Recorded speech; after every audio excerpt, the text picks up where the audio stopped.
শিব শম্ভু, জয় শিব শম্ভু। এসো নারদ, এসো, আসন গ্রহণ করো। আসন গ্রহণ করবার অবকাশ নেই প্রভু, আমাকে এখনই ত্রিভুবন পরিক্রমা করতে হবে। কেন নারদ, হঠাৎ ত্রিভুবন পরিক্রমা? শঙ্কর, আপনি অন্তর্যামী, সবই তো জানেন। একান্ত কর্তব্যবোধে আপনাকে একটি গুরুতর সংবাদ দিতে এসেছি। অপরাধ নেবেন না দেবাদিদেব।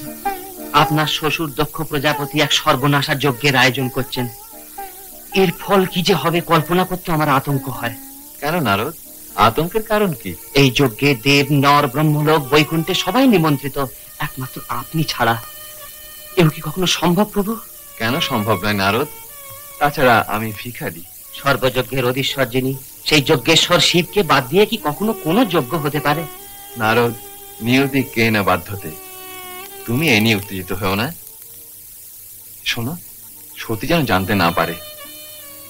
এই যে দেবশ্রী,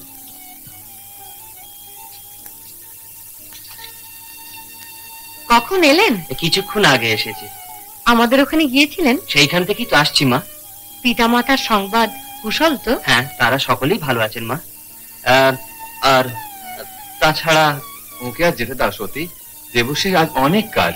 হ্যাঁ হ্যাঁ মা, আমার অনেক কাজ, আমাকে আবার ত্রিভুবন ঘুরতে হবে। কেন?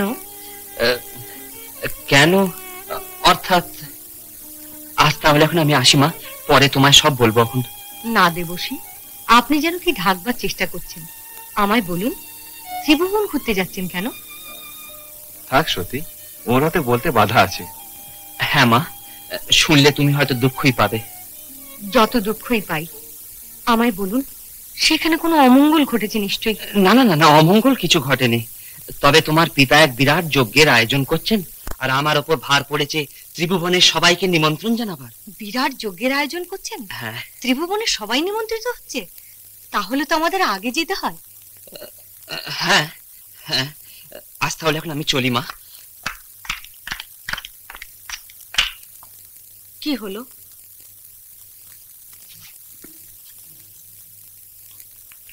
দেবশ্রী ওরকম ভাবে চলে গেলেন কেন?